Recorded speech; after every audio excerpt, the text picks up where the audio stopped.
Éric Piolle et Elisa Martin mis en cause par un ex-conseiller de la mairie. Le Canard enchaîné a révélé ce mercredi une affaire selon laquelle un ancien collaborateur du maire de Grenoble aurait obtenu une augmentation de 600 € par mois à condition d'en restituer 400 à l'ancienne première adjointe, la députée LFI Elisa Martin.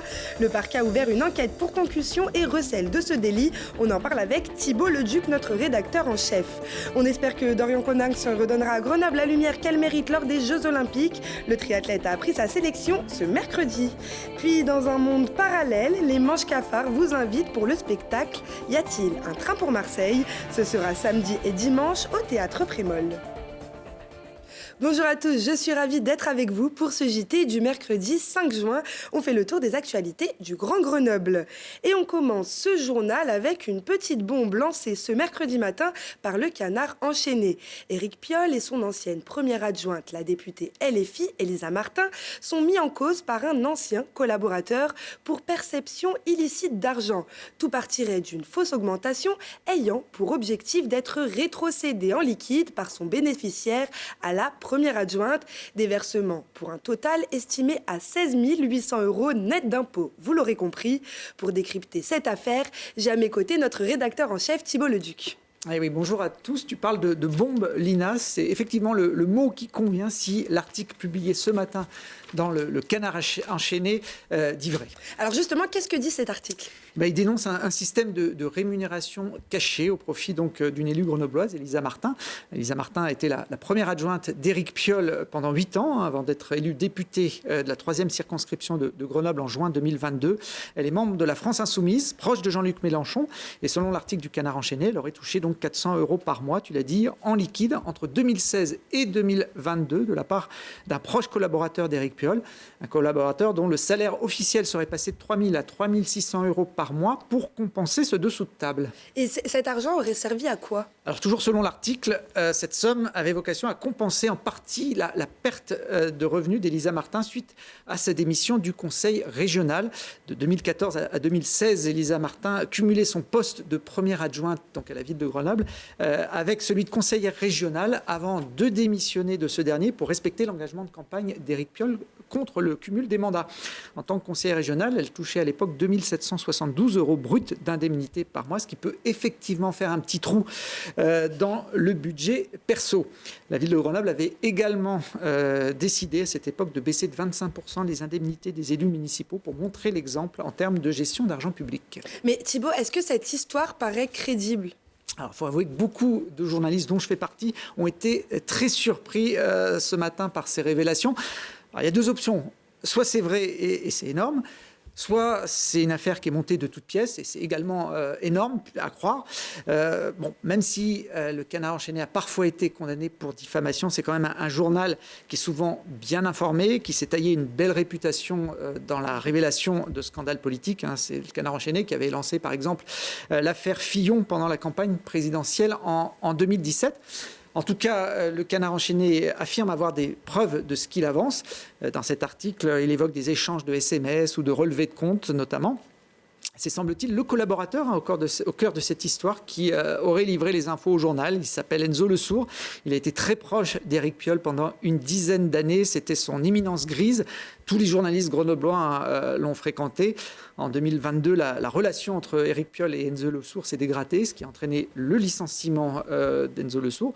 Depuis, les deux hommes ne se parlent qu'à travers des avocats ou par voie de presse. Un procès au prud'homme devrait avoir lieu prochainement. Alors, est-ce que le ressentiment peut être assez fort du côté d'Enzo Le Sourd pour inventer toute cette histoire ? Ce sera peut-être la ligne de défense que va choisir Éric Piolle. On aurait aimé avoir la réaction du maire dans ce JT. Il a prévu de réagir un peu plus tard dans la soirée. On verra quels seront ses arguments. On reviendra évidemment sur sa réaction et puis les suites de cette affaire dans le JT de demain jeudi. Affaire à suivre, même s'il y a déjà eu quelques réactions. Alors, Éric Piolle va réagir. Est-ce qu'Elisa Martin a déjà réagi ? Eh bien non, silence radio complet de ce côté-là. On a évidemment essayé de la solliciter depuis très tôt ce matin. Aucun retour non plus de ses collaborateurs. Un silence qui laisse songeur. Par contre, du côté de l'opposition, là, les réactions, je l'ai dit, ne se sont pas faites attendre. Mêlant à la fois surprise et indignation. Oui, je suis surprise. On ne peut pas ne pas être surpris de tels agissements de la part d'élus, de quelque niveau qu'ils soient. C'est absolument inadmissible, c'est d'ailleurs répréhensible. C'est politiquement grave, c'est éthiquement insupportable.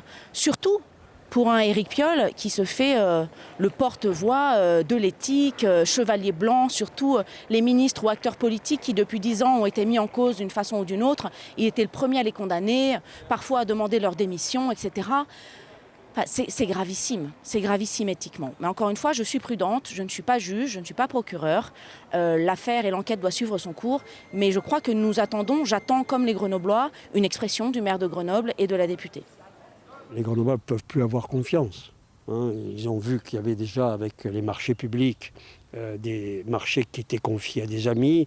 Ils voient aujourd'hui qu'il y a ces rémunérations cachées des élus organisées. Honnêtement, ce n'est pas quelque chose qui peut être acceptable et accepté. Il faut que la majorité municipale en tire maintenant les conséquences. Je ne pense pas qu'Éric Piolle lui-même, avec ce qu'il a dit aux Grenoblois sur la baisse des indemnités des élus, ce qu'il a fait en matière d'augmentation des impôts plus 30, je ne pense pas qu'il puisse rester raisonnablement en responsabilité dans ces conditions. Alors Lina, on se rappelle d'un temps qu'Alain Carignan a connu où les détournements d'argent public à Grenoble se comptaient en millions. Là, on est plutôt sur des milliers d'euros ou des dizaines de milliers d'euros. Mais pour Hassen Bouzegoup, conseiller municipal du PS, le problème n'est pas là. Ce n'est pas les montants, là, c'est la démarche. Les montants, ils sont ce qu'ils sont. La démarche, c'est de cette espèce d'organisation descendante avec des restitutions d'argent, etc. Si ça devait être le cas, évidemment que ce serait tout à fait scandaleux. Évidemment que là, on serait les uns et les autres abasourdis de ce qui se passe. Pour l'instant, je vous avoue, on est stupéfait, on est un peu KO parce que c'est impensable. Alors j'ose espérer que peut-être les événements nous feront mentir, mais en l'état actuel des choses, on ne peut pas aller devant les Grenoblois et dire ce n'est rien, c'est rien passé, alors que toute la journée, certains concernés donnent des leçons à pas mal de monde, en particulier dans le monde associatif, à des habitants des quartiers populaires, en exigeant un fonctionnement serein, un exigeant de l'honnêteté basé sur la civilité. Ce qu'on voit ce matin, c'est quasiment l'inverse, et on demande des explications parce qu'on ne peut pas faire autrement. Et en attendant les explications, on entend Alain Carignan appeler à la démission du maire de Grenoble. Quelles conséquences peut avoir cette affaire sur la ville de Grenoble ? Alors depuis sa réélection en 2020, réélection assez confortable, 9 élus ont quitté la majorité d'Éric Piolle suite à des désaccords, notamment avec l'augmentation des impôts locaux l'an dernier. Il faudrait encore 7 départs, Lina, pour que le maire perde sa majorité plurielle au conseil municipal. Alors, ce n'est pas impossible, évidemment. En off, certains élus de la majorité avouent être ébranlés par ces révélations et attendent les explications d'Éric Piolle et d'Elisa Martin avant de se prononcer. Une chose est sûre, c'est que le prochain conseil municipal, qui est prévu le lundi 24 juin, va être agité. Et la majorité métropolitaine à laquelle appartiennent Éric Piolle et Elisa Martin risque également de ne pas les épargner. On se souvient qu'il y a quelques mois, le maire de Grenoble avait pointé du doigt le président de la métropole, Christophe Ferrari, pour avoir utilisé une voiture de la métropole à des fins personnelles. Même s'ils appartiennent sur le papier à la même majorité, la relation entre les deux élus majeurs de notre agglomération est déjà très compliquée. Et à mon avis, cette affaire ne va pas la simplifier. Et on suivra ça de près. Merci beaucoup Thibaut.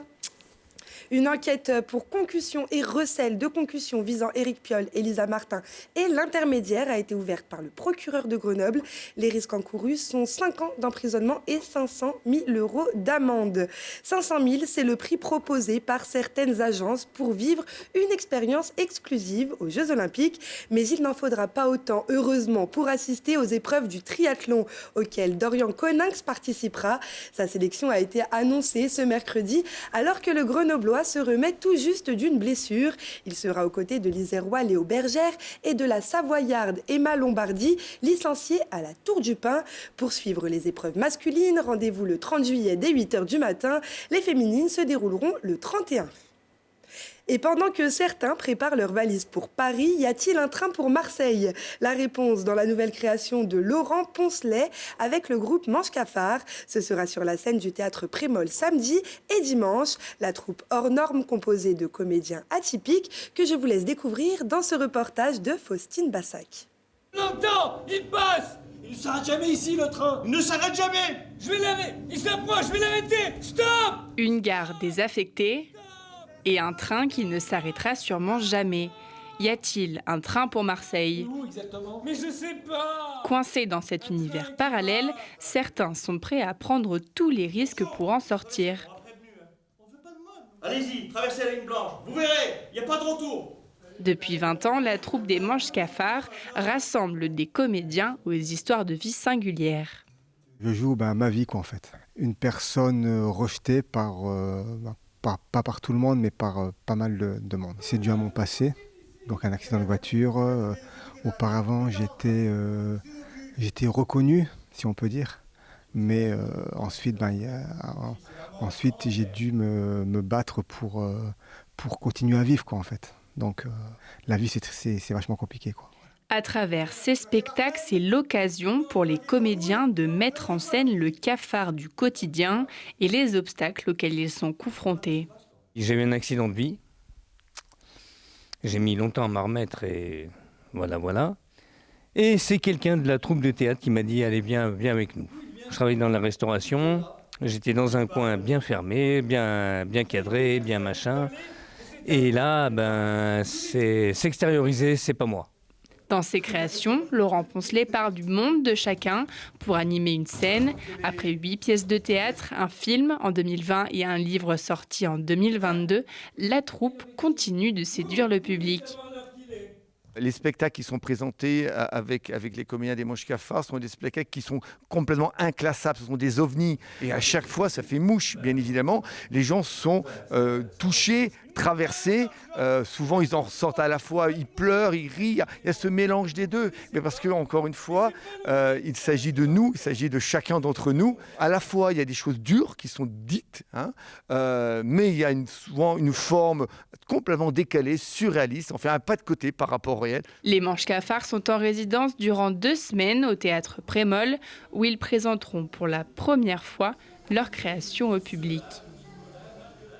Et vous pouvez réserver votre billet sur mjctheatreprémol.fr. Sinon, à Michel Musique, ce sera la DER du QG Comedy Club, qui compte finir la saison en beauté avec pas moins de 10 humoristes sur scène.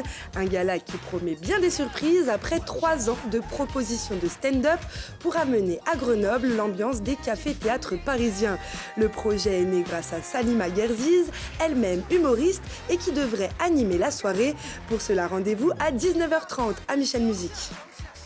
C'est la fin de ce journal. Merci à tous de nous avoir suivis. Rendez-vous avec Marie-Caroline Abrial ce jeudi à 18h pour un nouveau point sur l'actualité. On se quitte en musique avec Kazakh Trio qui vous donne rendez-vous jeudi et chaque soir jusqu'à samedi à 21h au Café des Arts. Très bonne soirée à tous.